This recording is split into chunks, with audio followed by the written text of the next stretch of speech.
नमस्कार दोस्तों, आप लोगों का स्वागत है हमारे यूट्यूब चैनल पे। आज के इस वीडियो में हम आप सभी लोगों को न्यूटन के द्वारा बताए जाने वाले गति संबंधित 3 नियमों को देखेंगे। न्यूटन ने गति के विषय में यह 3 नियम बताए थे जो इस पृथ्वी पर प्रत्येक पिंड पर लागू होता है। पिंड पिंड क्या होता है दोस्तों? आप लोग अपने सामने, अपने घर बार, अपने आसपास जो भी वस्तु दिखाई देती है वह सभी पिंड है। सभी पिंडों पर यह सभी नियम लागू होते हैं।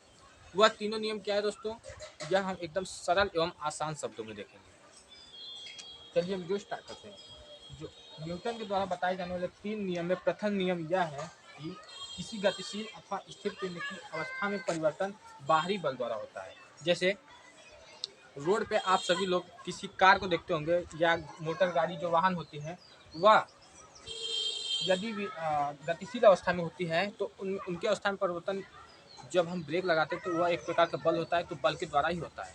और यदि वह विरामावस्था में है तो उसको स्टार्ट करेंगे तो तब फिर भी एक बल लगता है। मतलब मोटी मोटा कहने का यह मतलब है कि किसी गतिशील अथवा स्थिर पिंड में यदि कोई वस्तु चल रही हो चाहे रुकी हुई हो, उसकी अवस्था में परिवर्तन किसी बाहरी बल द्वारा होता है। दूसरा नियम है द्वितीय नियम F=m में।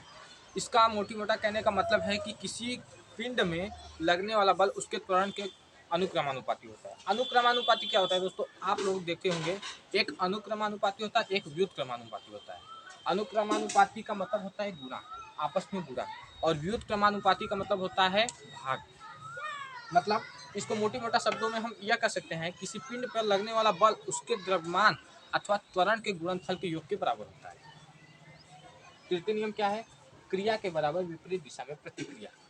आप लोग किसी भी पिंड पर अपने हाथों के द्वारा बल लगाते हैं। जैसे हम ताली बजाते हैं, खेल मैदानी दिखाते हैं, जो लोग कहते हैं ताली बजाने को, जब हम ताली बजाते हैं तो दोनों ही हाथों के द्वारा एक समान बल लगाते हैं। जैसे एक इधर से आया तो इधर से भी उतना ही आएगा। यदि आप अपने हाथ से दीवार पे अगर चोट एक मुक्का मारेंगे तो आपको उतना जितना फोर्स से आप उस पर दबाव अर्थात बल लगा रहे हैं उतना फोर्स से ही वह दीवार भी आप पे लगाएगा, इसलिए चोट लगता है।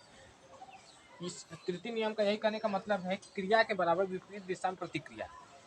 मतलब जो आप क्रिया करते हैं उसके विपरीत दिशा में सेम प्रतिक्रिया होती है। न्यूटन के 3 नियम यही थे दोस्तों, और यही 3 नियमों को याद करने में बहुत लोग कक्षाएं बिता देते हैं। या जबकि एकदम सरल शब्दों में आप अपने टीचर को बता सकते हैं कि न्यूटन द्वारा प्रथम नियम यह था कि यदि कोई वस्तु गतिशील अथवा स्थिर है तो उसकी अवस्था में परिवर्तन किसी बाहरी बल द्वारा होता है। और दूसरा नियम यह था कि किसी वस्तु में लगने वाला बल उसके त्वरण के अनुक्रमानुपाती होता है। और तृतीय नियम यह था कि किसी वस्तु पर लगने वाला बल अर्थात क्रिया के बराबर सदैव विपरीत दिशा में प्रतिक्रिया होती है। यह तीनों नियम यही थे दोस्तों। यदि आप लोगों को हमारा यह वीडियो अच्छा लगा तो हमारे चैनल को सब्सक्राइब, लाइक और शेयर जरूर करें। Thank you. जय हिंद, जय भारत।